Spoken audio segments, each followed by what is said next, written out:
এই সংসারে যখন সাফল্যের পথে আপনি অগ্রসর হবেন, তখন আপনার পরিশ্রম, একাগ্রতা, সাহসের সাথে সাথে সমাজের মানসিকতাও সহ্য করতে হবে। প্রত্যেক ব্যক্তি কিছু না কিছু ভাবেন, কিছু না কিছু বলেন। কিছু মানুষ এমন আছেন যারা ভাববেন যে আপনি কিছুই করতে পারবেন না, তারা আপনার নিন্দা করবেন। আর এই নিন্দার কথা ভেবেই আমরা ভয়ভীত হয়ে পড়ি। সেই কারণে নিজেদের আশা, নিজেদের বিশ্বাস হারিয়ে ফেলি। এবার যদি সেই নিন্দার ভয়ে আমরা লক্ষ্যচ্যুত হই, তাহলে সেটা অনুচিত। সেই জন্য জীবনে শুধু পরিশ্রম করতে থাকুন, সামনে এগোতে থাকুন। যেই দিন আপনি আপনার লক্ষ্য লাভ করবেন, সেই প্রত্যেক ব্যক্তি যারা নিন্দা করছিলেন তাদের দৃষ্টি আপনা থেকেই পাল্টে যাবে, ঠিক কিনা? এই সংসারকে যা প্রাণ চায় তাই বলতে দিন। যদি আপনি কারোর কথা শুনতে চান, তাহলে নিজের অন্তরের কথা শুনুন। সেটাই আপনাকে উচিত পথে নিয়ে যাবে। সামনে অগ্রসর হতে থাকুন, পরিশ্রম করুন। এমন একটা দিন আসবে যেদিন এই নিন্দুক ব্যক্তিরা আপনার লক্ষ্য প্রাপ্তির উদাহরণ সবাইকে দেবে। আসুন আমার সাথে ভালোবেসে বলুন, রাধা রাধা। মানুষ সুখী জীবনযাপনের প্রতি এতটাই অভ্যস্ত হয়ে পড়ে যে একটা ছোট্ট সমস্যা এলেই সে সবার থেকে সাহায্য চাইতে শুরু করে দেয়। সে সাহায্য লাভও করে এবং সেই সংকট থেকে সে বেরিয়েও আসে। কিন্তু এই সাহায্য কিছু মুহূর্তের, আর কিছু মুহূর্তের হলো এই দুঃখ। এই দুই মুহূর্তের সাহায্যের জন্য আজীবন আপনি তার কাছে ঋণী হয়ে থাকেন। আর মানবিকতার খাতিরে আপনার মনে কৃতজ্ঞতা জেগে ওঠে। আর সেই কৃতজ্ঞতা বোধ হলো যে আপনি কখনো সেই ব্যক্তিকে ছাপিয়ে যেতেই পারবেন না। সেই জন্য জীবনে সবসময় চেষ্টা করবেন নিজেকে প্রস্তুত রাখতে সেই সব সমস্যার জন্য, সেই সব বাধার জন্য যেগুলো আপনার জীবনে আসতে পারে। ততক্ষণ সাহায্য চাইবেন না যতক্ষণ না অন্য কোনো পথ না থাকছে।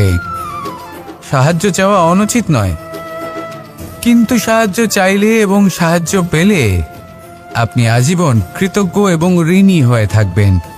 আর তারপর একদিন আপনি পরিবর্তন দেখতে পাবেন যে কিভাবে আপনি ছোট ছোট সমস্যার জন্য সাহায্য না চেয়ে বড় বড় সমস্যার সম্মুখীন হতে প্রস্তুত হয়ে গেছেন। এটাই হলো সংসারের নীতি। এটাই পালন করুন আর আমার সাথে ভালোবেসে বলুন, রাধা রাধা। এমন অনেক মানুষ আছেন যারা আমাকে ভগবানের পরিভাষা জানতে চান, যে ভগবান আসলে কি, তিনি কেমন।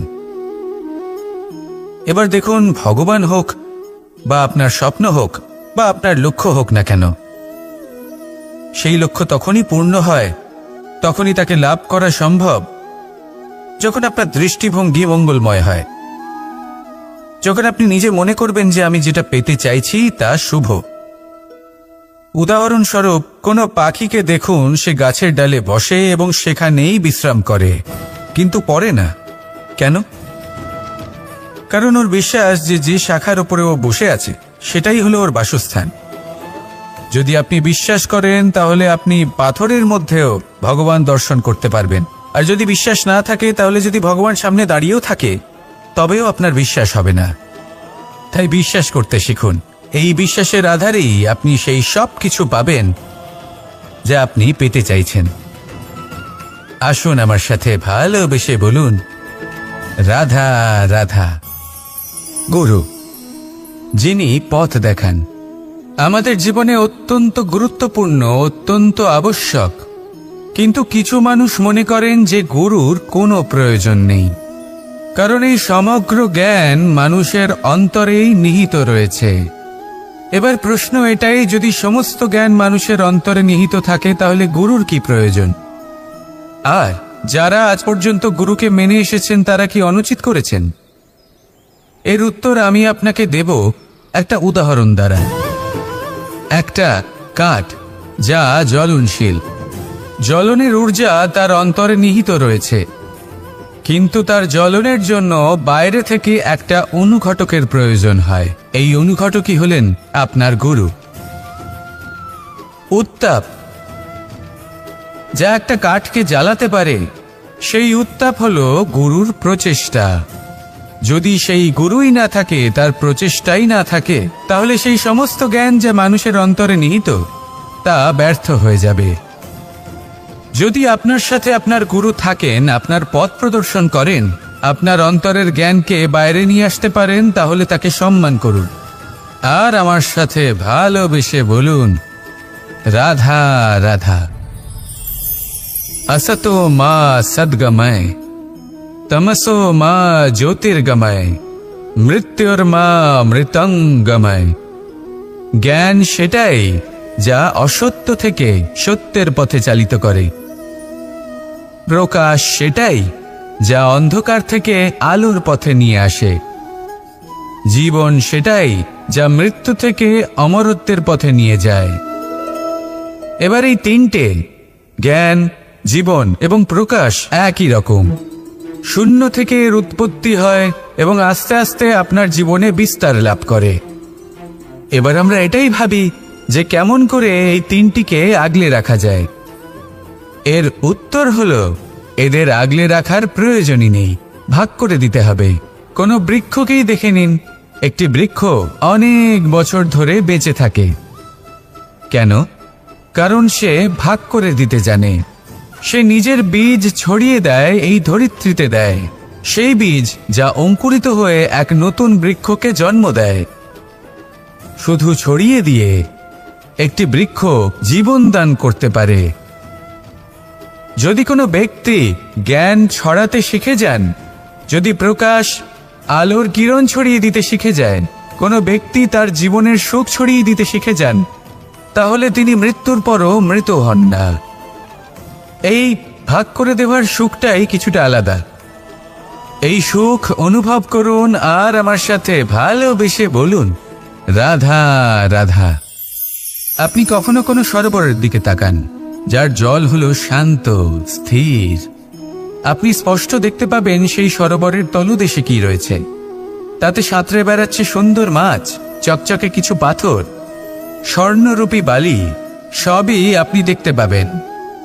কিন্তু যখনই আপনি একটা ছোট্ট পাথর তুলে সেই জলে ছুঁড়ে ফেলবেন, তখন সেই জল বিচলিত হবে আর সেই স্পষ্টতা ন্যূনতম হয়ে যাবে। তারপর কিছুই স্পষ্টভাবে দেখা যাবে না।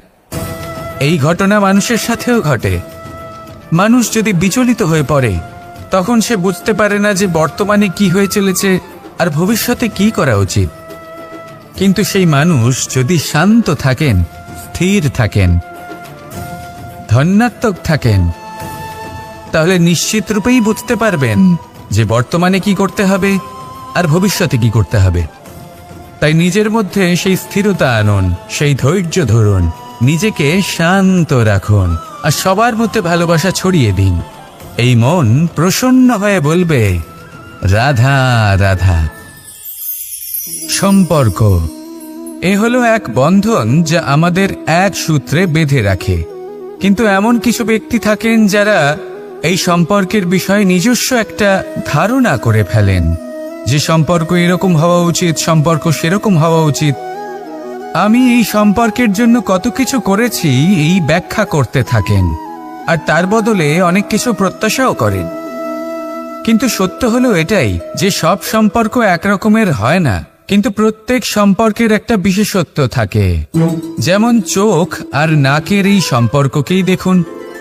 চোখের সব থেকে কাছে কে আছে? নাক আছে। কিন্তু এই চোখ দিয়ে এই নাককে আমরা দেখতেই পাই না।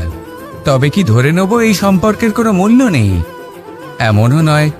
ঠিক এইভাবেই যদি কোনো ব্যক্তি তার আবেগ আপনার কাছে ব্যক্ত করতে না পারে বা প্রকট করতে না পারেন বা আপনাকে বোঝাতে না পারে, তাহলে তার মানে এটা নয় যে তার সাথে আপনার সম্পর্কের তিক্ততা রয়েছে। এমনটা কখনোই নয়। শুধু চোখ আর নাকের এই সম্পর্কের মতোই হলো আমাদের জীবনে আমাদের আপনজনের সাথে সম্পর্ক। যদি কারোর ব্যবহার আপনার প্রতি অনুচিত হয় বা যদি কেউ অনুপস্থিত থেকে থাকে বা কেউ যদি আপনাকে বুঝতে না পারেন, তাহলে তার অর্থ এটা নয় যে আপনি সেই সম্পর্ক ভেঙে ফেলবেন। বুঝুন, আপনার জীবনে তার গুরুত্ব কোথায় আর তার জীবনে আপনার। সম্পর্ক গড়ে তুলুন, তাকে পালন করতে শিখুন, একসাথে মিলে চলুন। এই মন সুপ্রসন্ন হয়ে বলবে, রাধা রাধা। এই সমগ্র সংসারের সবথেকে গুরুত্বপূর্ণ ব্যক্তি কে? স্বয়ং আপনি। নিজের জন্য তো বটেই, তাই না? কারণ যখন আপনি জন্মগ্রহণ করেন, নিজের চোখ খোলেন, এই সংসারে আসেন, তখনই তো এই সংসারকে আপনি দেখতে পান, অনুভব করতে পারেন। এখানকার আবেগ, এখানকার মানুষজন তখন থেকেই অনুভব করেন। যদি আপনি না থাকেন তাহলে এই সংসারের অস্তিত্ব আপনার কাছে শূন্যের সমান, তাই না? আপনি না থাকলে এই সংসারও আপনার কাছে নেই। এবার সবাই বলবেন যে এ তো সত্যি কথা, সেই অনুযায়ী তো আমার স্বার্থপর হওয়া উচিত, অহংকারী হওয়া উচিত, কারণ আমার কাছে আমিই তো সবকিছু। দৃষ্টিভঙ্গি পাল্টে দেখুন। আপনার কাছে সবথেকে বেশি গুরুত্বপূর্ণ ব্যক্তি কে? আপনি নিজেই। সেই মানুষটি কেমন হওয়া উচিত একটু ভেবে দেখুন। সবসময় সকলকে সাহায্য করুন, একসাথে মিলে পরিশ্রম করুন, সাহায্য করুন অন্যদেরকে। এটা অতি আবশ্যক।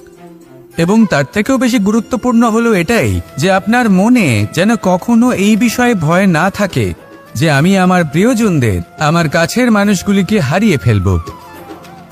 এই ভয় কখনোই মনের মধ্যে থাকা উচিত নয়। যদি ভয় থাকে তাহলে থাকুক এই বিষয়ে যে সকল মানুষ আমার জীবন থেকে, আমার থেকে দূরে চলে যাচ্ছেন, তাদের বাধা দিতে দিতে আমি যেন নিজেকেই না হারিয়ে ফেলি, নিজের অস্তিত্বকেই না হারিয়ে ফেলি, নিজের ব্যক্তিত্বকে, নিজের বিচারধারাকে, নিজের করুণার শক্তি না হারাই। তাহলে এই ভয় ত্যাগ করুন আর আমার সাথে ভালোবেসে বলুন, রাধা রাধা। এই ফল কি তা বলার কোনো প্রয়োজন নেই। এই ফল কতটা সুস্বাদু সেটাও বলার কোনো প্রয়োজন নেই। ধরুন এমন কোনো মানুষ আসলেন যিনি জানেন না এটা কোন ফল। তিনি এটা দেখে ভাববেন এ তো কাঁটার একটা গুচ্ছ মনে হচ্ছে, নিয়ে ফেলে দেবেন।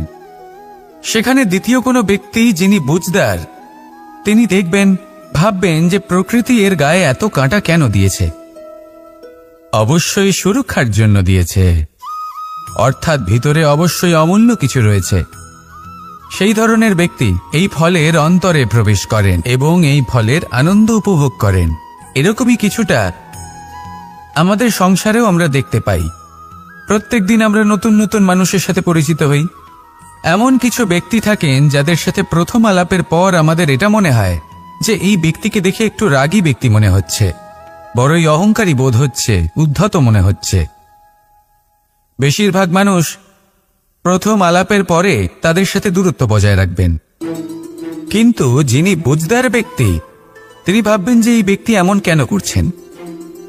হয়তো সুরক্ষার খাতিরে এই ব্যক্তি নিজেকে এরকম করে তুলেছেন যাতে অন্য কোনো ব্যক্তি এসে ওনার সময় নষ্ট না করেন, ওনার আবেগের সাথে ছলনা না করেন, খেলা না করেন।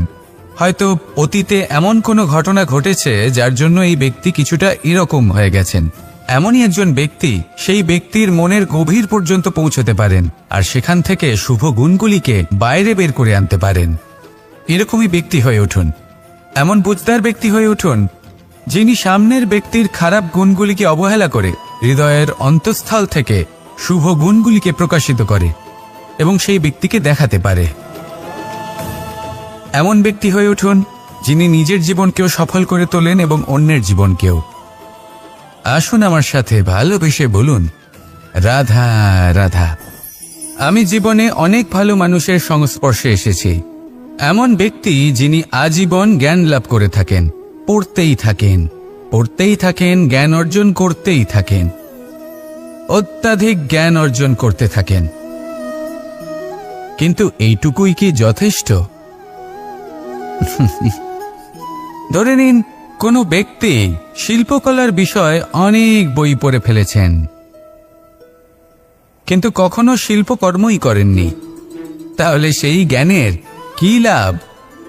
কোনো লাভ নেই। এবার এটাই আমাদের জীবনে শেখা প্রয়োজন। আমরা জ্ঞান অর্জন করি কিন্তু তা যাপন করি না, তা কর্মজীবনে প্রয়োগ করি না। তাহলে এতে কি লাভ হবে? জ্ঞান আছেই সেই জন্য যাতে আমরা জীবনকে আরো শ্রেষ্ঠ করে তোলার জন্য তাকে প্রয়োগ করি। এই জ্ঞান এবং কর্মের একসাথে পথ চলাটাই আবশ্যক। তবেই এই জ্ঞান অভিজ্ঞতায় পরিণত হবে। আর অভিজ্ঞতা দ্বারা যে জ্ঞান লাভ হয় সেটাই সবথেকে বেশি গুরুত্বপূর্ণ, সেটাই হলো সবথেকে বেশি লাভদায়ক।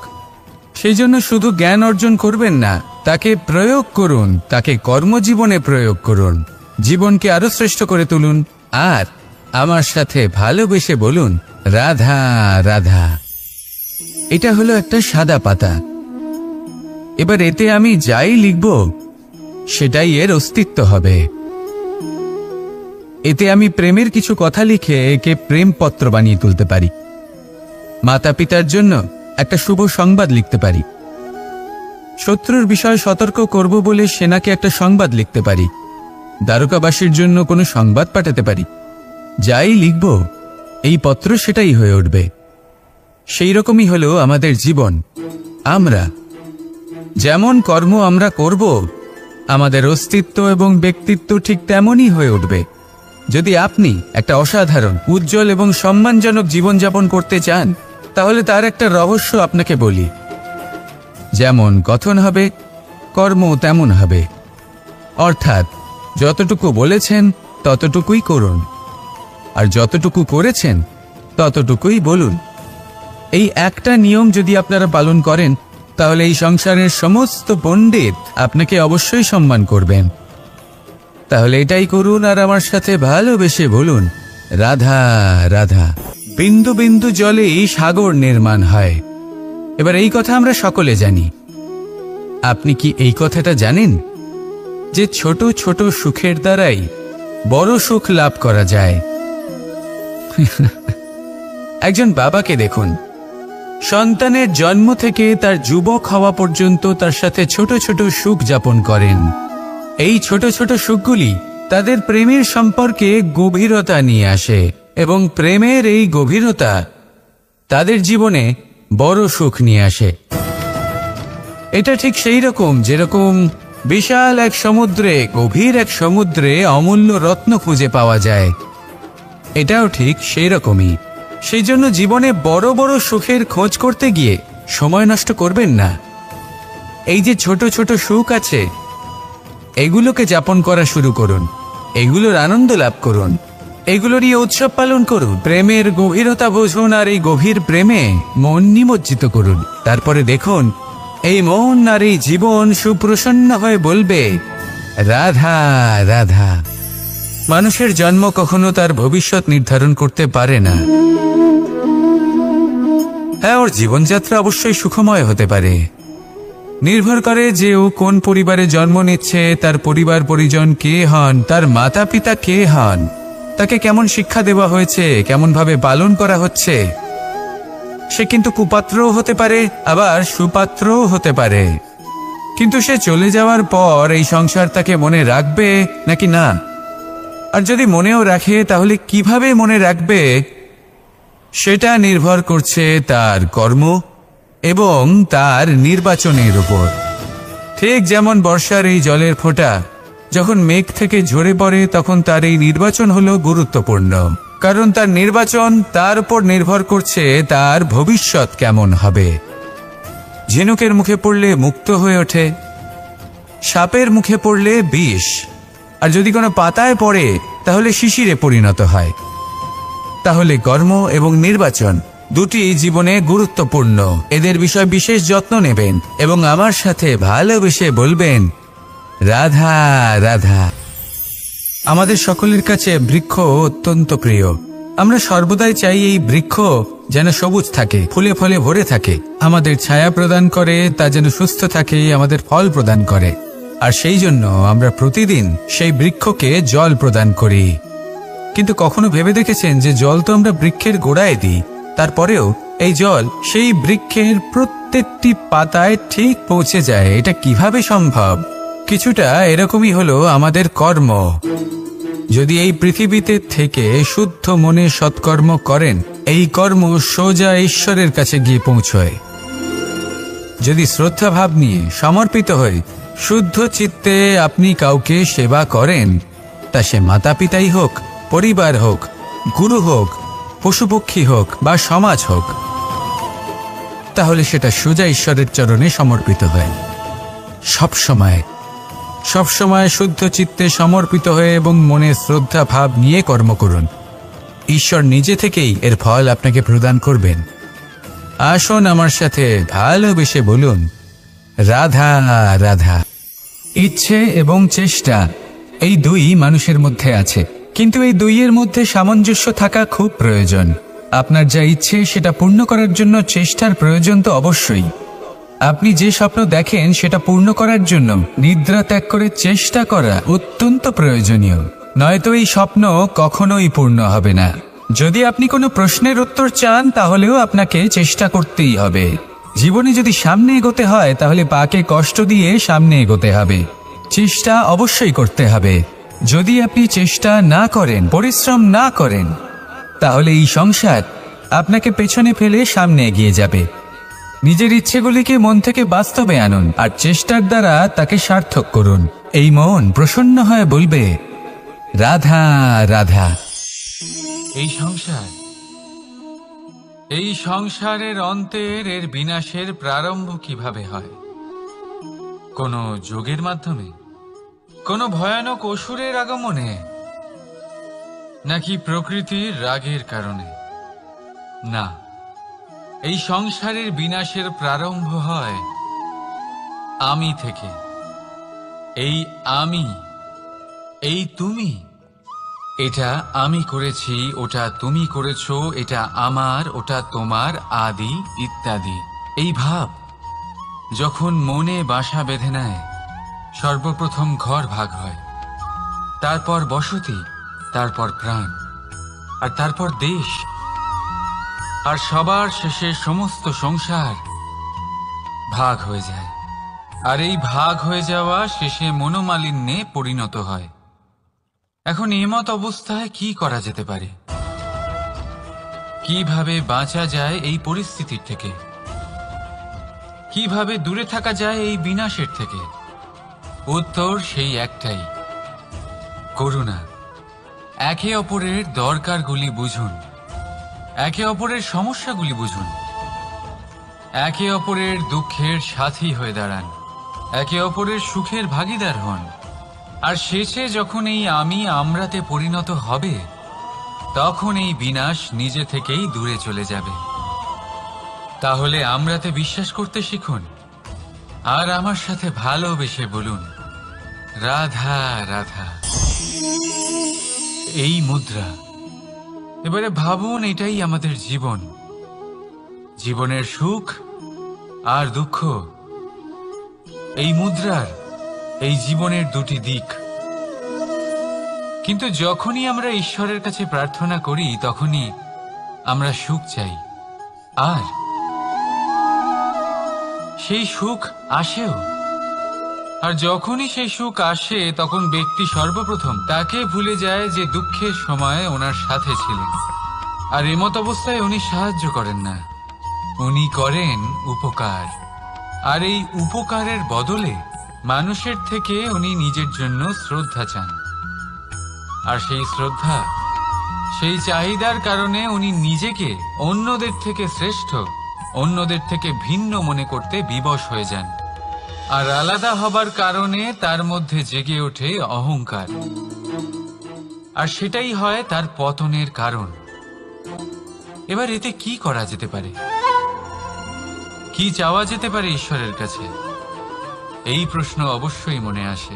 ঈশ্বরের কাছে চান সুখ, শুধুমাত্র ততটাই যাতে অহংকার না আসে, আর দুঃখ ততটাই যাতে শ্রদ্ধা না চলে যায়। রাধা রাধা। এই সংসারে এমন কিছুই নেই যা সব সময় একই থাকবে। যা কিছু নির্মাণ হয়েছে তা একদিন অবশ্যই ভেঙে পড়বে, কিন্তু এই ভেঙে যাওয়ার বিশ্লেষণ আপনি কিভাবে করবেন তা আপনার উপরে নির্ভর করছে। ওই আকাশের দিকে তাকান, ওই মেঘ, ওটাও ভেঙে পড়ে, কিন্তু নিজে ভেঙে পড়ার সাথে বর্ষাকে তৈরি করে যায়। মাটির ডেলা অবশ্যই ভেঙে পড়ে, কিন্তু ব্যবহারযোগ্য মাটির রূপ নিয়ে। এই ধরিত্রীর বুকে কোনো এক বীজ যখন ভেঙে পড়ে, তখন ধরিত্রীর উপর এক বিশাল আকারের বৃক্ষ নির্মাণ করে। যদি জীবনে কিছু ভেঙে পড়ে তাহলে নিরাশ হয়ে পড়বেন না, নিজের সাহস হারাবেন না। ধনাত্মক দৃষ্টিভঙ্গি দিয়ে দেখতে চেষ্টা করুন। মনে করুন নিয়তি নিশ্চয়ই আপনার জন্য আরো ভালো কিছু ভেবে রেখেছে, যা ভবিষ্যতে আপনার প্রতীক্ষা করছে। ধনাত্মক চিন্তা ভাবনা করতে থাকুন, তারপর দেখবেন শ্রেষ্ঠ রচনা নিজেই তৈরি হবে। রাধা রাধা। চলতে থাকা,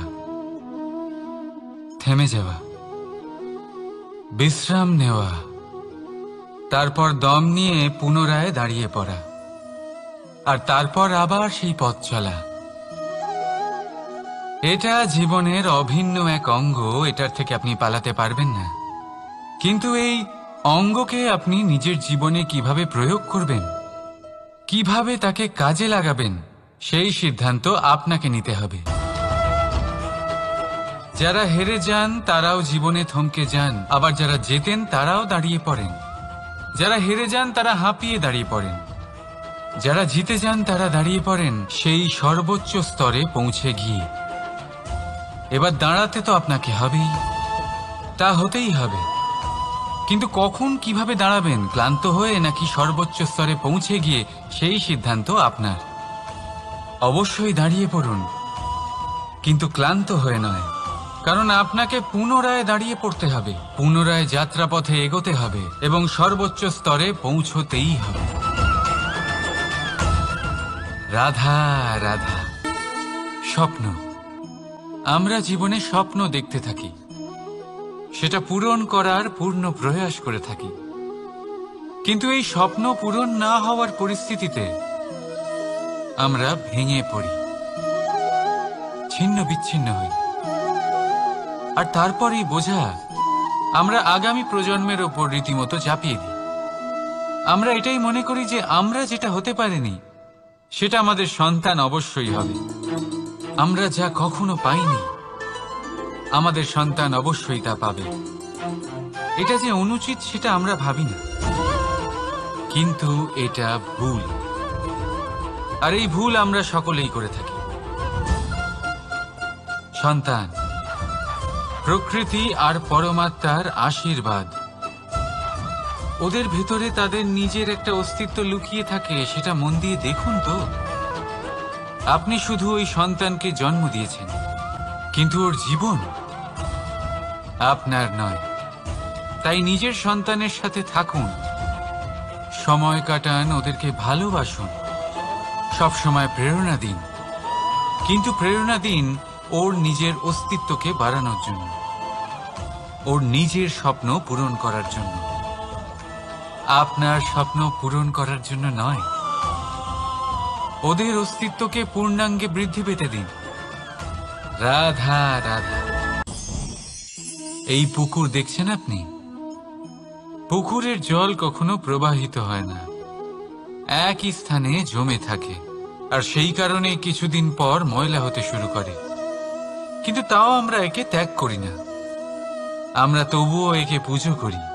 শুধুমাত্র এই কারণে নয় যে অতীতে সে আমাদের তৃষ্ণা মিটিয়েছে, কিন্তু এই কারণেও যে যদিও বা সে ভবিষ্যতে আমাদের তৃষ্ণা না মেটায়, কিন্তু প্রয়োজন হলে আগুন অবশ্যই নেভাতে পারে।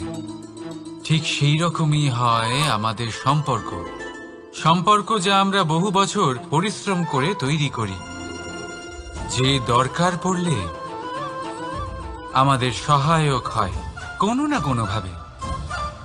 সেই জন্য সম্মান করতে শিখুন এই সম্পর্কগুলিকে, শিখুন এই সম্পর্কগুলিকে অটুট রাখতে। কথায় কথায় এই সম্পর্কগুলিকে ভেঙে দিতে শিখবেন না। রাধা রাধা। বিষ, এই শব্দটা শুনলেই মনে অনেক কল্পনা জন্ম নেয়।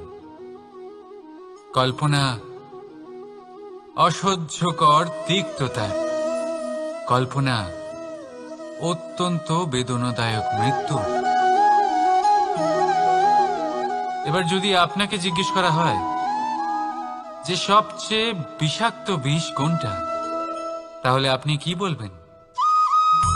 কেউ বলবে সর্পের বিষ, কেউ বলবে কাঁকড়া বিছের, কেউ বলবে কালকেউটের বিষ। কিন্তু না, এই সমস্ত রকম বিষ সেই বিষের সামনে টিকতে পারবে না যাকে আমরা বলে থাকি কানের মধ্যে ঢালা বিষ। শুনতে অত্যন্ত মিষ্টি, কিন্তু তিক্ততায় অত্যন্ত বিষাক্ত। পেটের মধ্যে যাওয়া এই বিষ শুধুমাত্র একটি মানুষের মৃত্যুর কারণ হয়, কেবল একটি।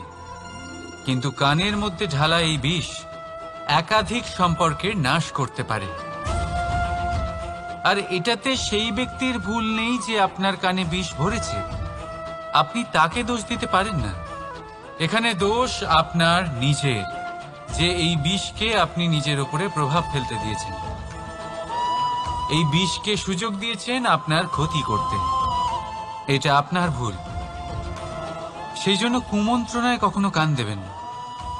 আপনার মনে ভালোবাসার দৃঢ়তা জাগিয়ে তুলুন আর নষ্ট করে দিন এই সংসারের সমস্ত বিষের প্রভাবকে। রাধা রাধা।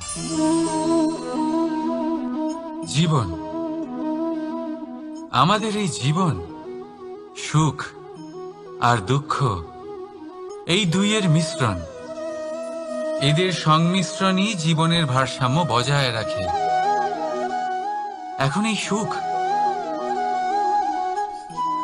এমন এক বস্তু যাকে সবাই খুঁজে চলেছে। দুঃখ এমন এক অনুভূতি যা সবার কাছে আছে। আমাদের প্রত্যেকের জীবনে সুখ আর দুঃখ আসতে থাকবে আর যেতেও থাকবে। এটা অবশ্যই জীবনে থাকবে। কিন্তু সফলতা, এটা সবার জীবনে আসে না। কেন? কারণ এই সফলতা সুখ আর দুঃখের দ্বারা প্রাপ্ত হয় না। সফলতা প্রাপ্ত হয় নিজের উপরে বিশ্বাস করতে থাকলে। আকাশের ওই সূর্যকে দেখুন, সূর্যের বিশ্বাস আছে নিজের উপর যে সে সমস্ত জগৎকে আলোকিত করতে পারবে, নিজের প্রথম রশ্মি দিয়ে অন্ধকারকে দূর করতে পারবে। সূর্য এই বিশ্বাস নিয়েই আসে, আর কিছুক্ষণের মধ্যেই সমস্ত সংসার থেকে অন্ধকারকে বিনাশ করে ফেলে সে। তাহলে মনে রাখবেন, এই সুখের আভাস, এই দুঃখের অনুভূতি আসতেও থাকবে আর যেতেও থাকবে। শুধু নিজের উপরে বিশ্বাস রাখুন, তারপর দেখবেন এই সফলতা আপনার দাস হয়ে থাকবে। রাধা রাধা। চাঁদ কত শ্রেয়, শুভ্র, কত সুন্দর। কিন্তু যদি আপনি মনোযোগ সহকারে দেখেন তাহলে দেখবেন এই চাঁদেও দাগ আছে। আর এই দাগগুলি থাকার কারণে কি এই চাঁদের মাহাত্ম্য কখনো কমে যায়? কখনো নয়। এর কারণ হলো চাঁদের নিরন্তর চেষ্টা। একবার এই আকাশে দেখুন, এই অন্ধকার সবসময় চেষ্টা করে চাঁদকে ঢেকে দেওয়া, কিন্তু এই চাঁদ সবসময় এই অন্ধকারের সাথে লড়াই করতে থাকে। অমাবস্যা থেকে শুরু করে চাঁদের এই যাত্রা পূর্ণিমা অবধি পৌঁছেই যায়।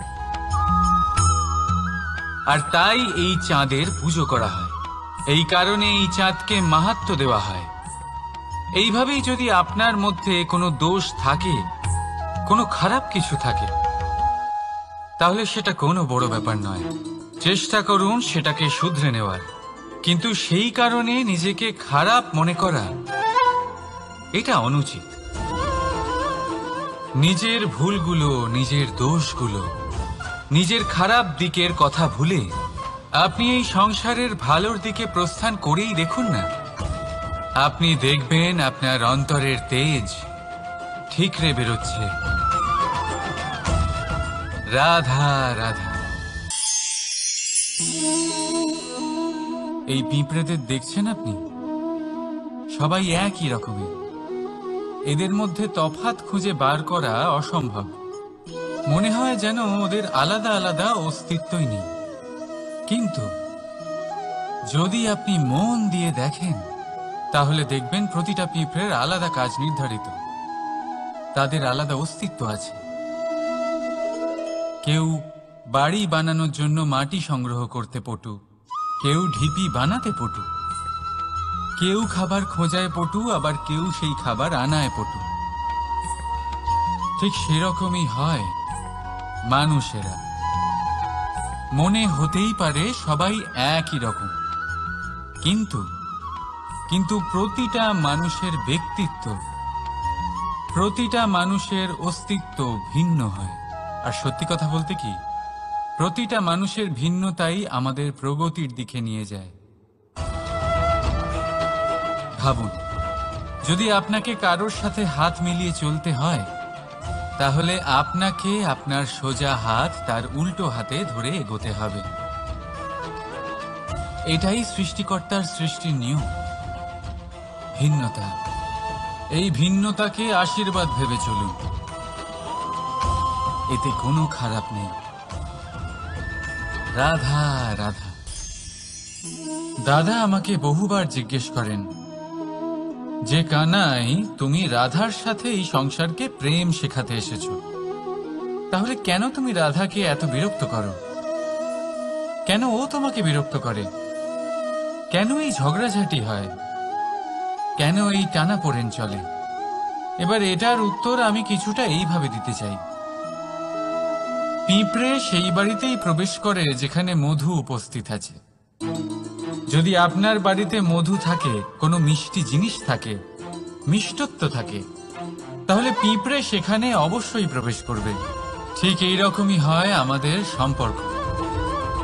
এর মধ্যে ছোটখাটো ঝগড়াঝাটি, টানাপোড়েন, রাগ করা, মন ভাঙানো, এই সব তো চলতেই থাকে।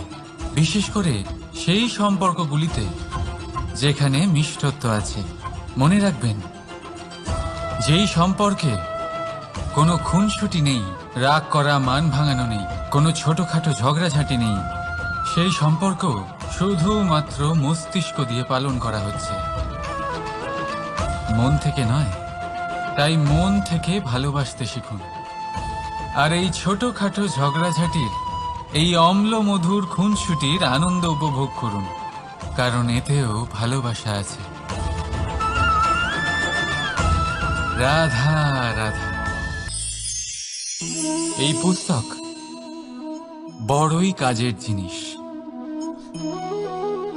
কাহিনী হোক, কবিতা হোক, স্মৃতি হোক, এতে যাই লিখে দেবেন তা ভবিষ্যতের পুঁজি হয়ে যাবে। কিন্তু যদি কখনো এমন হয় যে এই পুস্তক ময়লা হয়ে যায়, বা যদি কোনো পাতায় আপনি ভুল করে কালি ফেলে দেন, বা কোনো বাক্য লিখতে গিয়ে আপনি ভুল করে ফেলেন, তাহলে আপনি কি করেন? সেই পুস্তক কি আপনি তুলে ফেলে দেন? না, তাই তো। শুধু একটা পাতা ছিঁড়ে ফেলেন, যাতে সেই পুস্তক সঠিক থাকে, সুন্দর হয়ে ওঠে। এই পুস্তকের মতোই হয় আমাদের সম্পর্ক। তার সেই এক পাতা, একটা ভুল। তাই যে কোনো সম্পর্কে যদি কারোর কোনো ভুল হয়ে গিয়ে থাকে, তাহলে সেই ভুলকে সম্পর্ক থেকে দূরে করা সঠিক হবে। সেই ভুলকে ভুলে যাওয়াই সঠিক হবে। সেই সম্পর্ক ভাঙা নয়, সেই সম্পর্ক সামলে রাখুন। কারণ ভুল তো সবার দ্বারা হয়। যদি এরকম করেন, তবেই জীবনরূপী পুস্তক আরো সুন্দর হয়ে উঠবে। একে অপরকে ক্ষমা করতে শিখুন, একে অপরের ভুলকে ভুলে যেতে শিখুন। তারপর দেখবেন এই জীবনে আরো আনন্দ আসবে, আর এই সম্পর্ক নিঃশ্বাস নিতে থাকবে। রাধা রাধা।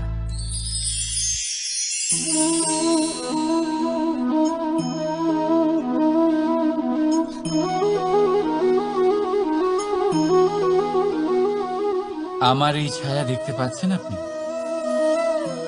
প্রকাশের স্রোত যখন মধুর আর দূরে থাকে, তখন এই ছায়া লম্বা হয়ে যায়। কিন্তু যেই প্রকাশের স্রোত মাথার উপরে চলে আসে, এই ছায়ার আকার ক্রমশ ছোট হতে থাকে, আর অন্ধকারে তো এই ছায়া বিলুপ্ত হয়ে যায়। কিছুটা এরকমই হয় আমাদের অহংকার। সুখের আগমন হলে বৈভবের উপলব্ধিতে